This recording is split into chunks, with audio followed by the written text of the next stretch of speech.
don't follow somebody else's path. And social media is a terrible, terrible, terrible influence for that, because you're a high school athlete that's trying to navigate their own, but then you see your buddy in class or your teammate or your competitor on the other club verbally committing or signing or whatever. And that's not your journey. It's not your path. You cannot compare yourself to somebody else's path. It's so unique. It is so individualized, and you have to remember that. And that's really, really hard when you're talking to a 14, 15, 16-year-old high school kid. I have to ask you whether you or someone close to you, have they ever had their mental health impacted throughout your playing career? I'd run out of fingers with how many teammates past that went through some major mental health struggles. Athletes that I coached in the last 7 years, I saw myself in so many of the athletes, the soccer players that I was coaching. Like, okay, red flag moment. Let's try and fix this or figure out a solution now before it becomes something serious. And that's, I think, something that my former players appreciated, was the relatability aspect. It was never uncomfortable to talk about those things because I was doing the same thing that they were not. What's your advice to them as they start this journey? Stay true to yourself and have fun while you're doing it.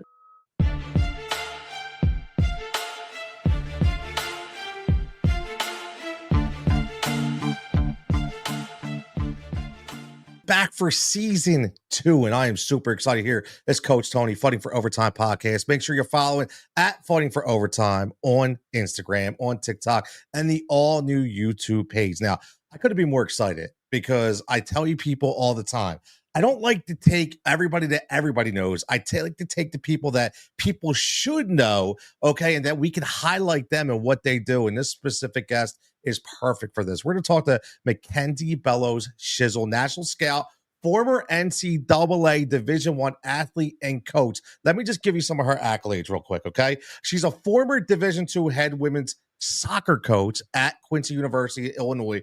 In her first 2 seasons as head coach at Quincy, Mackenzie got the Hawks to the brink of the GLVC tournament, coming within 1 win of qualification. Also, her leadership has helped secure 2 all GLVC honors for 2 players, further solidifying her impact on the program. She also attended Jackson State University, where she played NCAA Division I soccer as a midfielder. And people tell you, man, when you're a midfielder, you don't get no breaks. Okay, you're playing offense and defense all the way up and down, up and down the field. Over her collegiate career, she's played 76 games, started 69, finished with 8 goals, 14 assists, and logging over 4,500 minutes.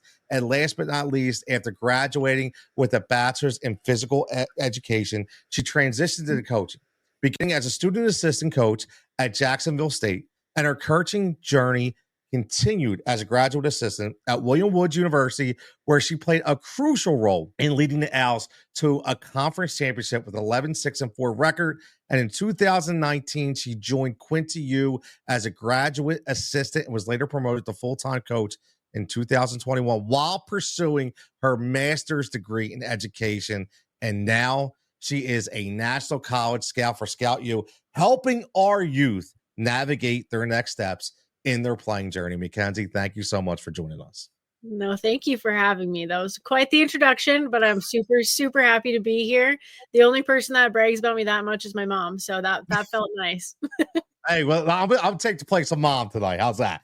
Because I say this all the time. In this world and mantra of social media, everybody always jumps to the celebrities and the superstars. And whether it's right or wrong, I always say, listen, I like them, but they really don't need my support. Like they're self-funded. What about the little people here that doing God's work and are not being given that notoriety? So that's why you're here. And you're perfect for this program because you're helping these youth athletes get to that next step, aren't you? Trying my best to.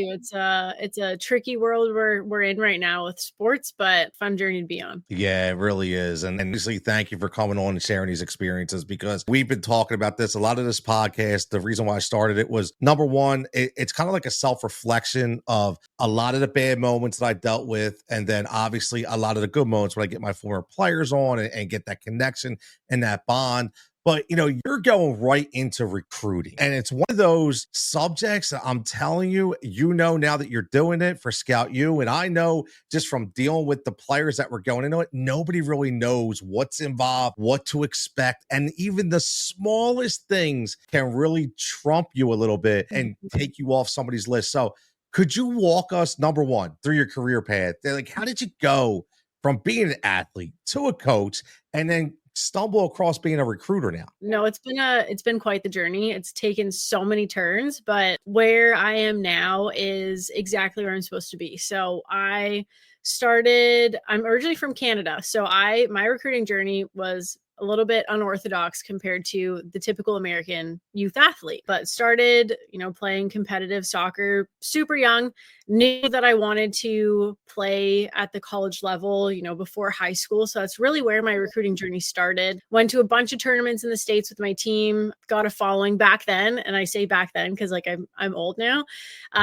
15 years ago, you had to be seen in person to get recruited. There wasn't Twitter and your highlight reel and stuff like that. You just got a following from playing. Now it's evolved so much, but we'll talk about that later. But that's how my recruiting journey started. I ended up at Jacksonville State University, which was a perfect fit for me. Looking back at it now, no regrets, no changes. How I navigated my process could have been different, but loved my experience there. I got to play a lot. I got a great education. I still am connected with a lot of my professors that I had, which was really cool. Pursued the route of teaching. So graduated, moved back home to Canada, spent about 8 months in my parents' basement. And I was like, change this a little bit. So I applied to every single open graduate assistant position in the soccer world in the US. Got an interview and got the job at William Woods. And that's kind of where it kicked off. And I knew that, coaching was the career path for me. So that's kind of where it started. I knew that the position at Quincy University was opening up, made the transition up there, quickly got promoted to full-time assistant.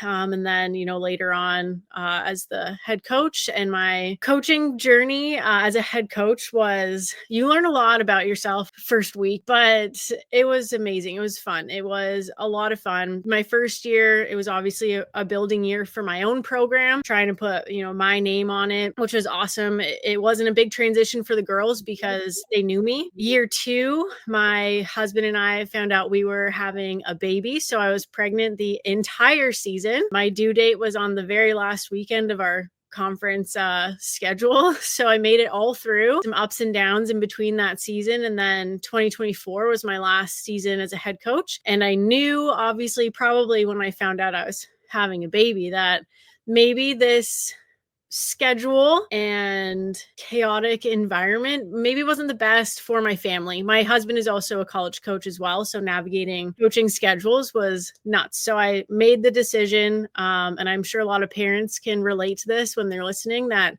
your priorities change a lot when you have kids. Priorities changed, and I, stepped into the best role that I could have, which is where I am now as a college scout with Scout U, and really helping young athletes and their families with the ever-changing recruiting process. So long-winded answer to your question, but that's my career path in a nutshell. No, listen, I love it because it hits on, number one, how you came up, and number two, how you transitioned from athlete to coach to parent. It's true. Your priorities shift so much. I had 3 kids of my own. Luckily, I made it through, right? They're 18, 20, and 25. So my last one right now is getting ready to graduate high school. So I'm kind of over that hump a little bit. And then you just say your husband's a coach too? I don't know how you guys do it. He coaches baseball. So it was nice that we had opposite seasons, but at the same time, it's a year-round thing that we're doing. And so we did one full year of having a newborn baby with fall and, spring baseball. And I was like, holy smokes,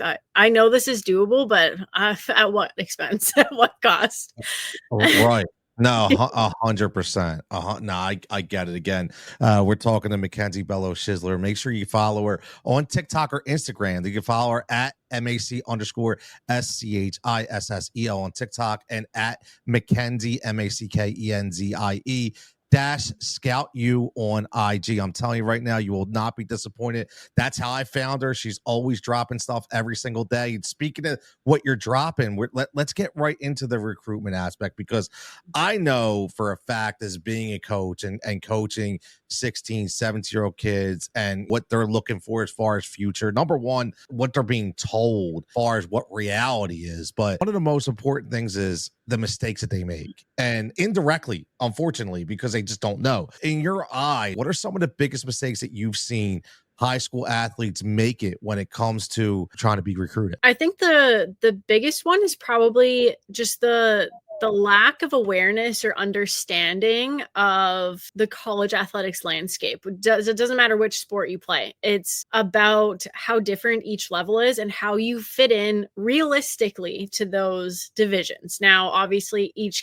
every kid is going to grow up having that D1 dream. There's a small percentage of kids that are going to play Division I athletics. So there needs to be some other pathway, and having that understanding and knowledge about those different levels and what comes with them is a big mistake of athletes and their families, of not doing that sort of research and not considering other opportunities, because that's exactly what they are. Whether it's above your playing ability or below, you want to maximize your opportunities. But if you're, tunnel vision on one, your opportunities are gone. So it's being open-minded. It's being willing to learn, put in that time to actually make sure that it's something that coincides with your needs instead of just the wants of the Division I, bright, shiny lights, all that kind of stuff. It really has to hit those boxes that you need as a student athlete. So I think that's a big mistake, is just the lack of understanding of really what that whole journey is about. I've seen it. And like you said, it's like that.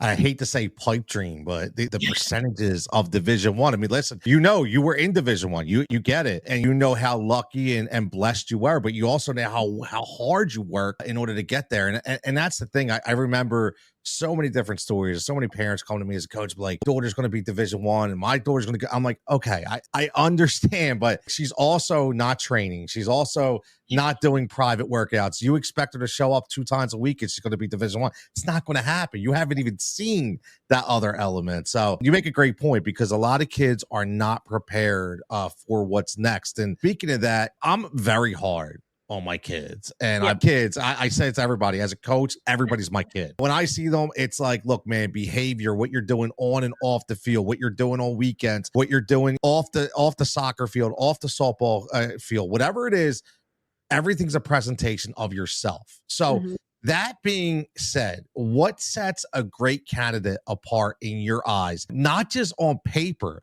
but how they actually present themselves? Totally hit it spot on when you first said it. What they desire, their passion, do they want it? What is that want? And it's pretty easy to tell as a coach when you are recruiting somebody. Do they talk about their sport with enthusiasm, with excitement, or is it just another thing that they go to every week? Are you only going to your required events like practice and games? If you are, that's not good enough. You should be watching the game on TV. You should be doing individual skills in your basement, anything that is helping you progress forward to be the best athlete, soccer player, softball player, whatever that you can be, is really easy to, notice. Coaches are looking at player A or player B. It's all about that passion, the desire. And I learned that pretty early as a youth athlete is, unfortunately, you can't share your passion with other people. You have it or you don't. And it's very irritating when you have those players on your team that aren't as passionate as you, but you need to put that into other actions and make it, an environment that is a passionate environment. But that is something that sets those mediocre athletes apart from the excellent and great athletes, is the passion and the desire that they have. And that honestly has been the biggest difference that I've seen as a, coach, college coach recruiting, and now as a college scout helping kids with their process. Is the passion is a big part of it. You have to want it. You can't fabricate passion, man. You can't fake passion. I've said all the time, like, even with doing kind of like what I do, it's like, if I'm just going through the motions, you're gonna be able to tell, right? Anybody, like, I'm passionate about this because I love hearing stories and I love seeing success stories. I love trying to help. And the thing that a lot of people think is you hit the nail on the head when you said, are you just showing up? Oh, I got to go to practice. Like, I used to say to kids, listen, if you have to get up and you're like, oh, I have to go to the soccer field, you don't want to play. You honestly don't want it. It's hard because we talk about teenagers and different animal, especially at 15, 16, 17 years old. But I know you drop a lot of knowledge on TikTok when you talk about some of your videos about what you should do, what you shouldn't do. And let me ask you this, like, what are your absolute one or two, like, do nots as a high school athlete? Like, there's high school athletes listening right now, and they want to be recruited, and they want to go to the school of their choice, at least put the effort in to get there. What are the absolute do nots that they cannot do? The big one for me is always going to be social media. Do not post things on social media that you wouldn't want your grandma seeing. That's just point blank, period. Because just like my mom always told me, maybe you're not the one doing it, but if you're involved and perceived like you are, that ruins a lot of reputation, relationships, things like that. That's a big no for me. The second one that I think is up there with that is don't follow somebody else's path. And social media is a terrible, terrible, terrible influence for that, because you're a high school athlete that's trying to navigate their own, but then you see your buddy in class or your teammate or your competitor on the other club verbally committing or signing or whatever. And that's not your journey. It's not your path. You cannot compare yourself to somebody else's path. It's so unique. It is so individualized, and you have to remember that. And that's really, really hard when you're talking to a 14, 15, 16-year-old high school kid that is constantly pressured and put in front of everything that you see on Instagram, TikTok, YouTube, whatever it is. So don't follow anybody else's path than your own. And that includes your parents' path that they think is best for you as well. It has to have some sort of influence of yourself in it, because you're the one that's going to do it. You're going to be in that classroom. You're going to be on that field. So always follow your own path. Don't follow somebody else's.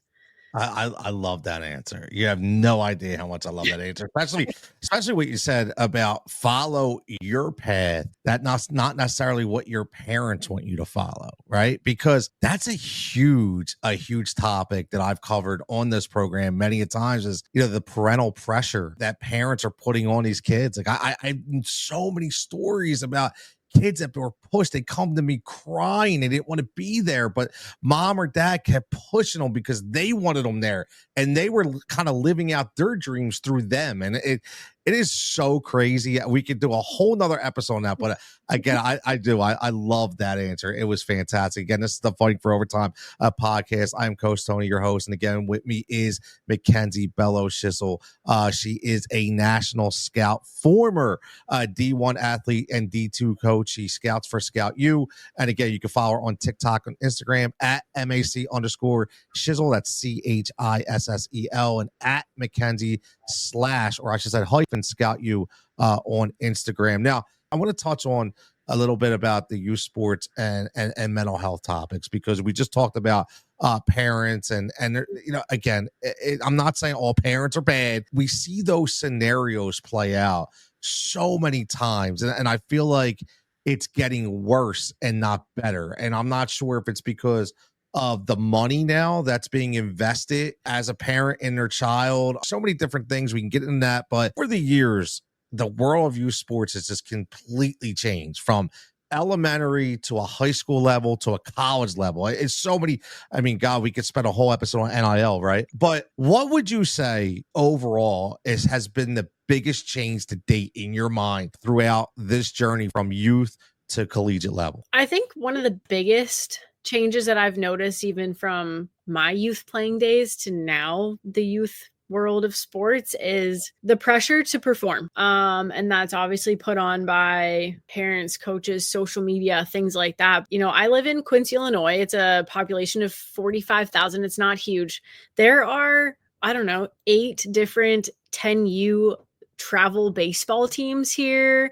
There's all of these facilities. They're like, what? Like, it's just, you don't just play for fun anymore. Like, I don't know. And not that my path of youth sports was for fun, because it was in my own way. I was very competitive, but I was never felt like I had to be the best, or I had to do 10 more hours of training per week to be better and all of that kind of stuff. And I think the competition aspect plays a big part into it when not even within your league or your club or whatever, but everybody else that's doing the same thing that you are. And it's really easy to get distracted from why you're playing, like because you love it, to because you have to get better and you have to improve and you have to have all these accolades and things like that. At the end of the day, if you don't love it, then why are you doing it? That's a lot of time to dedicate every day, every week to something that isn't filling your cup. It's true for college athletes as well. It's a job at some places. And if it's not fulfilling, then why are you doing it? So I think that's been one of the biggest changes that I've seen at the youth level, even as young as 6 years old, is the pressure to perform. But what are you performing for? Pressure to perform. And you know, it's funny based on that topic when you mentioned about all the 10U teams, and I see what you think, because again, we talked about your husband being a coach and you being a coach, and everything's all year round. Like when I grew up, I played 3 sports. I played baseball and I got a pair of socks, a shirt, and a hat. Okay. And I played for 3 months and then I went to soccer, then I went to basketball, right? So now everything is a full year round sport. But the thing is, it's all travel. One of the things we got away from was the whole intramural world, where not every kid has to be a travel player. But unfortunately, parental pressure, I feel, is pushing these kids to the travel program. And then all these intramural programs are suffering. And now, like you said, there's no fun, right? It's changed so much, and I can't imagine the stress that parents have now too. Which travel team do I need to put my 8-year-old in? Like, Oh, maybe play rec or community, make some friends of your own while you're at it. I don't know. Like, who wants it's to spend crazy. every weekend in a hotel? $3,000 weekend every weekend. I was like, what are you talking about? I'm like, dude, I'm going Friday. I got to pay for meals, hotel stays. Like, and guess what? Here's the worst part. Some kids don't even get to play. Crazy. So it is just on another level right now. But you're right. The parental pressure. Now, you mentioned obviously that your path was different because Yeah. listen, you did go D1 and you did enjoy what you were doing. But do you feel in your journey that youth sports has become too demanding during your time as a D1 player? Like maybe not you specifically, but too demanding, or do you feel like no, that's just what you have to do in order to make it? I think if you have a dream and a clear vision of what you want to do and how to get there, you're going to want to do that extra work. You're going to want to put in that effort to get there. And you're going to understand the realities of it. I do think that, I played at a mid-major. It wasn't anything special. It was a Division I program. We worked really hard. We trained every single day. We had lifts in the morning. You go to class, you go to practice, you watch film, you have study hall, and then you go to bed and do it all over again. And then also try and be a college kid. That's what I signed up for. That's what I wanted. Now, I did have quite a few girls on my club team in Calgary who we had 8 girls out of 16 go down to the States to play, mostly at Division I programs. A lot of the others experienced that burnout and realized that they didn't want to put in that sort of commitment at a Division I level that you were going to get. But now I think youth athletes these days might be experiencing that burnout a little bit sooner than they should, because youth coaches, high school coaches, they're implementing the workload of a college athlete, and kids aren't ready for that yet. Sure, you need to kind of accustom yourself to expectations and understand what you're going to get yourself into, but wait until your freshman year when you get there in the weight room for the first time and you're like, holy smokes, this is it. But don't do it when you're 14 and you're still trying to enjoy the game. So I do think the burnout is there, and it's starting earlier.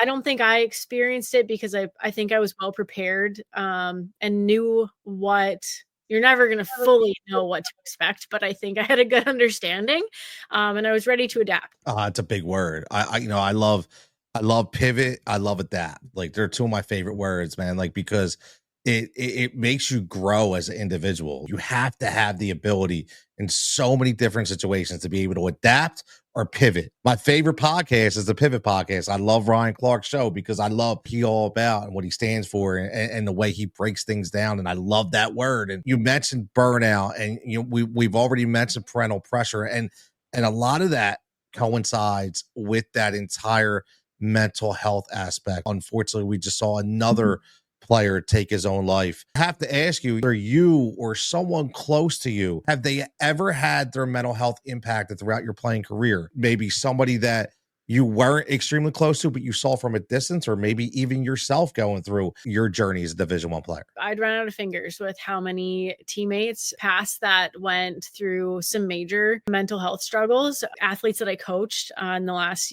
7 years. And it's so unfortunate to see somebody so talented and brave and with so much potential go through something that nobody else can understand. And reflecting back on my own college career, at the time, did I think I was struggling? No, I was invincible. I was a college athlete. I was, doing the thing. Looking back, there were times that I was struggling. And most of those times revolved around injury. When, you're stuck on the sidelines and you don't think that you have a place on the team, you're alienated, you're on an island, nobody understands what you're going through. That's hard. And it's hard to talk about to maybe your roommate who's playing 90 minutes every game and you are stuck on the sidelines wearing sunglasses because you have a concussion, things like that. During the time that it's happening, you're like, okay, I'm injured, it's fine. But then 10 years later, when I'm a grown ass adult, I'm like, oh my goodness, I probably needed to talk to somebody about that. At the time, no, I wasn't. But now, yes, 100%. And I reflected more on my playing times as a college coach than I did while I was a player, because I saw myself in so many of the athletes, the soccer players that I was coaching. Like, okay, red flag moment. Let's try and, fix this or figure out a solution now before it becomes something serious. And that's, I think, something that my former players appreciated, was the relatability aspect. It was never uncomfortable to talk about those things because I was doing the same thing that they were, not too long ago. But having somebody like a coach, like an authority figure, something like that is comfortable talking about those things to make sure that you do have the resources, the help, the guidance that you need, is really important. Even if it is, hey, take the next week off, reset, recoup, go home, whatever it is. I think that needs to be more attention brought onto that, just being a human type thing. But man, the number of former teammates and former athletes I've coached, it could go on for a long time, that have really battled with some struggles and just didn't have the help that they needed. I agree with you on so many things that you said. It's a shame, and it just keeps getting worse. Something that affected me was last year. Now, I started this podcast in 2023. I actually took a year off, in full transparency, because I had a lot of really bad things happen to me as a coach and to my kids, and held them in for a long time. And then I brought them all out, and I started to get really angry, and it really started to affect me emotionally. And I was like, you know what? I need to take a step back. I didn't know this was going to happen. Like you said, like back then it was like fine. But when I start really looking back, I'm like, wow, listen, I see a therapist every month. I love her to death. She's amazing. So yeah, it's unfortunate that it keeps spiraling to this. Again, it's just going to continue to, like you said, we kind of have to, if you're a coach, you really have to keep a close eye on your kids, man. Like seriously, it's not just showing up anymore. It's not just saying, playing a part. It's really, you said relatable. That's a really big word. I coached 8 to 17-year-old girls, and it's not simple. It's not easy because number one, they're going through so much more emotionally than guys are. Simple. I had my daughter was on my team. Like I get it. Letting them know that they had somebody to kind of like relate, because I wasn't that far removed. Like I was the younger coach. I was always, I was still listening to hip hop. I was listening to stuff that they were listening to. So I was like, the kids were always like, Taylor, man, it must be so cool having Coach Tony as your dad. She was like, listen, no, like, no, you do not want to be Coach Tony's kid. I need report cards. I was hard because I knew I didn't want them to be like me. You know what I mean? Like when I was growing up. So I'm going to answer a couple in-depth questions here. I really like to, when I bring my guests on, I really like to study, and I really like to go back. And this goes back at, probably a few years and different publications that you've been interviewed in. And one of your quotes specifically was 15 years ago when I was going through my own recruiting process in Calgary, my family didn't have much guidance and we weren't exactly sure how to navigate it. If I knew what I know now about NCAA recruitment, it may have looked a little different for me. What would be different for you? Basically, you knew then what you know now. So I was the person that I just said, do not be. Don't follow somebody else's path. Grew up in Calgary, Alberta. Soccer's huge there. Unknown fact, apparently. We just hockey and all that kind of stuff, but soccer's very popular. And the older age group, couple age groups older than me in the same club that I was playing for, they all went down to Division I schools, and quite big ones as well. UNC, Duke, Rutgers, like some very reputable women's soccer programs. So that's all I really knew. That's all I really understood, were these girls playing at these big time schools coming from Calgary. When we were going to these tournaments and showcases down to the US, we probably went to about 3 or 4 a year. So when you're saying those 3 grand weekends add up, they definitely added up. And my dad came to every single tournament. He was kind of the guy on the sidelines that had the team brochure and all that kind of stuff. But even the parents on the team, and my dad included, our coaching staff, we didn't understand the complexities of college sports in the US, because in Canada, it is not the same. It is not even close, and it will never be as close. So we only knew what we heard of. And at that time, it was Division I athletics. What was Division II? What was Division III? Didn't even know NAIA existed. What in the heck is junior college? No idea. And the ignorance that I had with the Division I or bust mentality was very real. And I did have multiple offers from different divisions, and I didn't consider them because it wasn't what I knew. And that was sheer ignorance, because there are plenty of fantastic opportunities out there at many different divisions that could have been real opportunities for me. In retrospect, I don't regret where I ended up. I think it was the perfect place for me.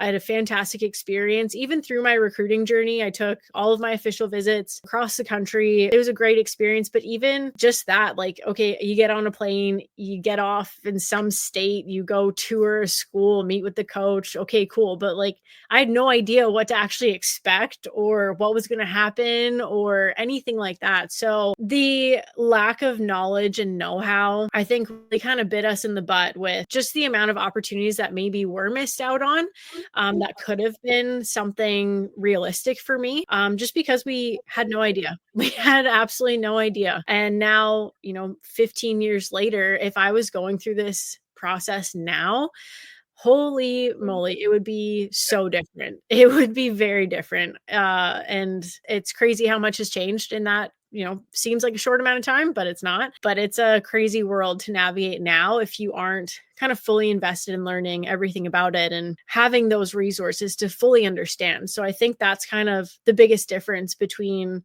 when I reflect back now to my own process. If I knew just a little bit about something I knew or learned about today, that would have made a big difference in my recruiting path 15 years ago. It's why you have to contact Mackenzie, man. Her DMs are open. She says it all the time. Send me a DM. Seriously, because just said so many things that we don't know. And I will say this. I love what you said about you saying sheer ignorance about saying it's got to be Division I or bust. Because I told a story last year about my assistant coach, whose daughter's fantastic soccer player. And she was the one girl who didn't jump ship and didn't go to that ECNL program, didn't go to that junior college collegiate program. She stayed in her township on her travel team, and she got a Division II offer. She loved it. She's happy. And I'm like, look, you don't always have to go that route. But most important thing is she's happy and she loves it. So I love that you said that, because not everybody will believe that. But coming from somebody who's actually gone through and played that means a lot. Now, I did an interview with WGEM, and one of your quotes, I love this, said, I coach because soccer has impacted my life in so many ways and has given me amazing opportunities, the biggest one being my job. Coaching allows me to give back to the game and share my love and passion for soccer with my team and give young players the same opportunities and experiences that I had. Being able to impact young lives through the sport of soccer is one of the most rewarding experiences, and I will be forever grateful for the opportunities that soccer has given to me. My question to you would be, Can you tell me a story of someone you personally impacted as a coach? It's hard to think back and pick one specifically, but early on in my path as a college coach, I started as a graduate assistant. And when you're a GA, you are the in between, the team and the coach, because you're not far removed from those girls, but you're not on the same level as the top dog head coach. It's somewhere in between. So you establish more personal connections with some of these players, and I was really fortunate enough to go through my entire tenureship as a graduate assistant all the way to a head coach with some of the same girls that started with me. And it was strange, it was fun, it was crazy, all in between. But one specifically was a girl who came down to us from Chicago. She was committed to a Division I school. There was a coaching change. The new coach decided to drop her from the recruiting board, which happens. So she opened up her recruitment and found a home in Quincy at Quincy University. I was a first year GA when she was a freshman. And by the time she graduated, that was my first year as a head coach. And the full circle moment was insane to me. It still doesn't make sense to this day, but the different paths that she took in her own career path as a student athlete to now what she does for work, the transformation that you see in some of these young athletes, and this one specifically, is so incredibly honorable to watch. She started out very a typical freshman, away from home, having a lot of fun, all of that kind of stuff. Full-rounded college experience. I get it, and like I told all of them, been there, done that. Any excuse you're trying to use, I've already used it. So you better just fess up now. So it was nice to see the learning experiences that she had, but how I was able to kind of play a role in that. And this is everything to do with this is completely away from the soccer part of college coaching. It was just the personal relationship that I was able to have with her and help her kind of navigate these ins and outs of just the struggles of being away from home, being a student athlete, studying, having friends away from home, like just all of these kind of things, and help guide her through that. And then when she was able to graduate, that was my first year as a head coach. So we kind of grew up together. It was crazy that I was able to do something like that, but to still be in contact with a former player like that, and now she's pursuing a master's degree and becoming a real adult and things like that. It's really cool, and those are moments that I'm sure most coaches are going to remember.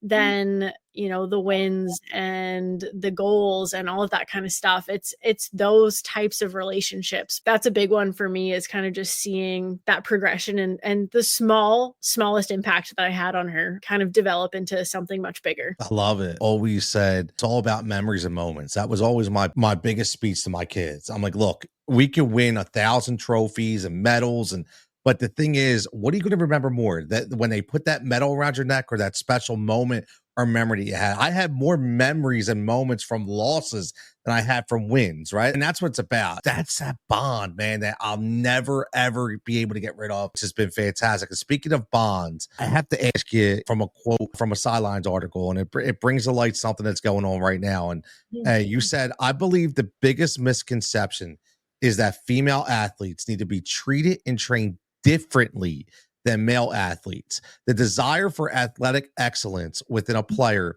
is the same across the board. Whatever you put into it, you're going to get out of it.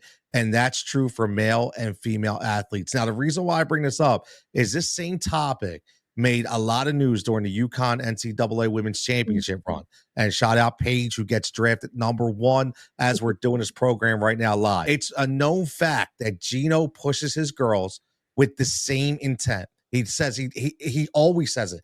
I don't treat them any differently than I would treat the boys. Do you feel that some coaches, though, are afraid to go this hard, which ultimately limits their actual success? I think it's, like you said, a really touchy, taboo topic to talk about. Why are we treating girls different than boys? There's so many different aspects to a male and a female athlete, which is true. The physical abilities are different, but and going back to the very first question, the overall want, desire, and passion shouldn't be treated any different. And I think when it comes down to it, the outcome that you want out of training or practice needs to be of that same intent that you would want in a game.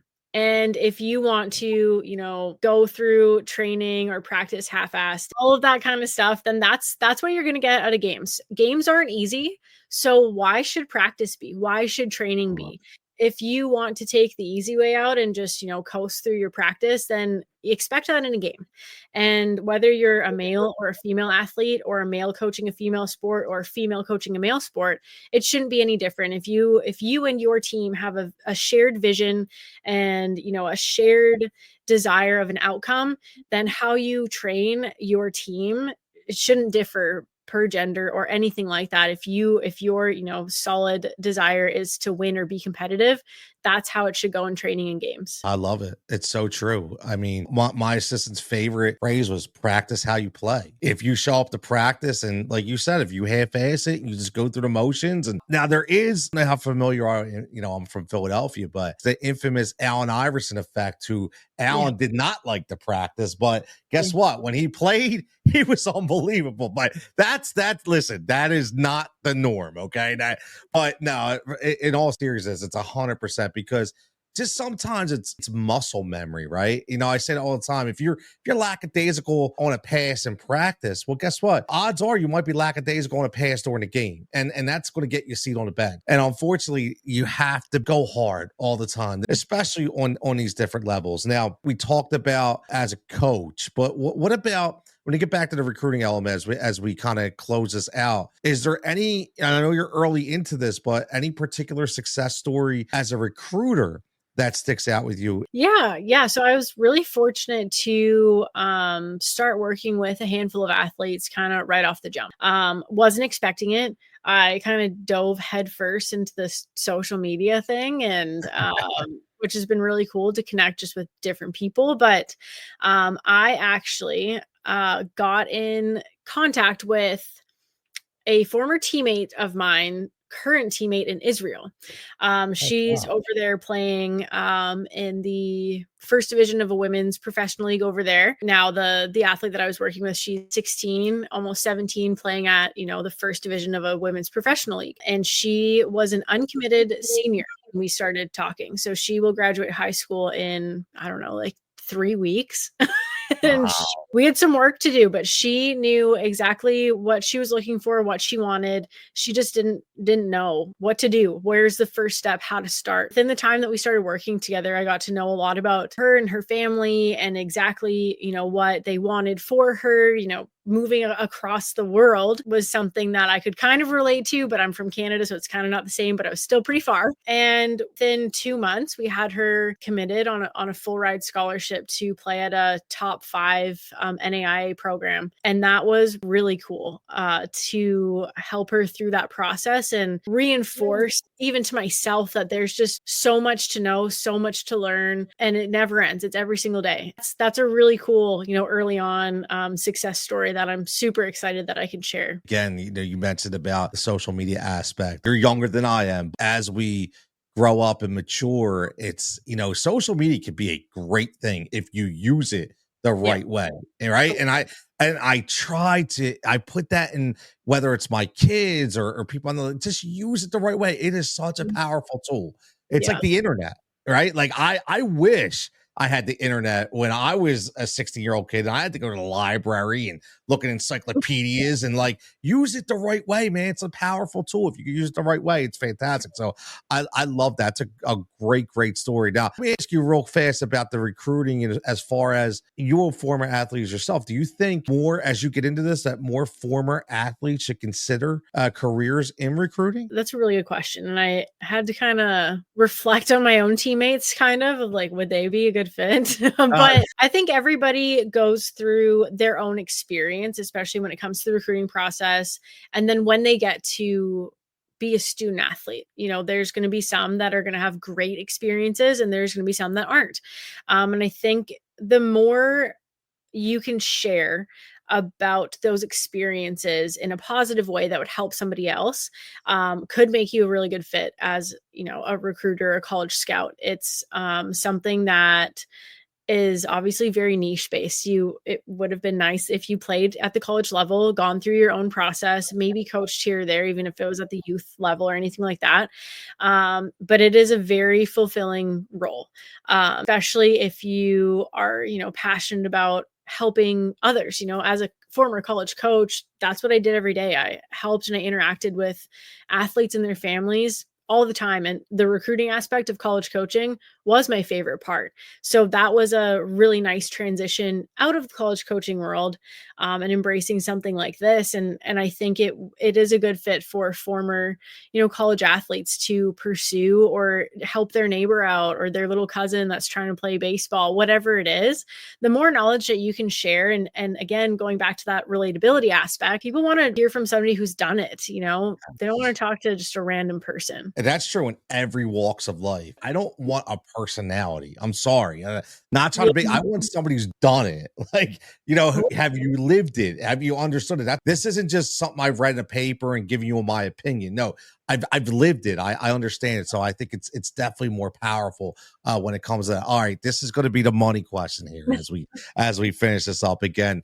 Make sure you follow Mackenzie on all these social formats. It'll be listed in the link. Her link tree will be in there for everywhere you can get in contact with her on Scout U, as well as social media on TikTok and Instagram. But last, your TED Talk right now, right?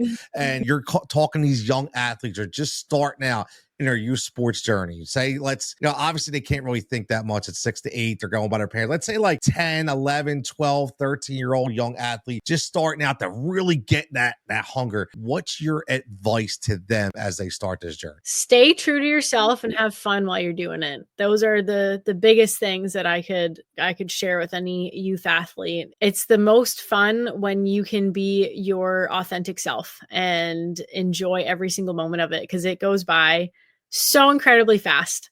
And then you get to be, old like us and we're on the sidelines and watching on TV. But when you enjoy it and you love it and you can be yourself while you're doing it, I think that is the best way to go, and the best, the biggest piece of advice that I could give any young athlete. I love it. I love it. Now, I'll close on this. I'm going to pretend just so you can get everything that you have, get it out there. I am a parent or I am a 17-year-old high school kid. I'm looking to get recruited. If I want to reach out to you, how do I get to you? What's the process? Email, DM, shoot me a text, whatever it is. Just reach out with any question, even if it's a, hey, what's up? I have this going on. I'm a pretty easy person to talk to. The first conversation is always the most awkward and uncomfortable, but you figure it out as you go. Reach out with anything you have. No question is small in the world of college recruiting, because something as small as you think it is could impact you in a big way, down the road. So ask early, start your process as soon as you can, reach out for help. Everybody thinks that they can do it all themselves, know all about it, all of that kind of stuff. But that's what I'm here for, to answer your questions and help you through it. So reach out. Let's set up a time to chat, just like this, face-to-face, virtual meeting, whatever it is. And, just have a conversation. Just have a conversation. Again, Mackenzie, thank you so much for joining me. This has been fantastic. I mean, it really has. I continue to stay in contact, and I can't wait to get more success stories from you and try to highlight them as well. I really appreciate it. No, thank you so much for having me. This was definitely the coolest thing that's happened to me in 2025 so far. So thank you. I really appreciate it. Hey, listen, you work hard, you deserve it. And again, as always, make sure you're following Mackenzie on all her social formats. Give us a follow at Fighting for Overtime. Follow the podcast wherever you get your podcast from. We're going to get out of here. Catch us next time on the next episode right here on Fighting for Overtime. Fighting for Overtime is a Rise and React media production. If you're looking to start a podcast, if you're looking to get some direction, hit us up. Let us know. We'll help you out there as well. Again, for everybody, enjoy your time. Memories of moments, and keep fighting that fight. Continue to fight in overtime to make your kid have the best experience that they can have when it comes to playing youth sports.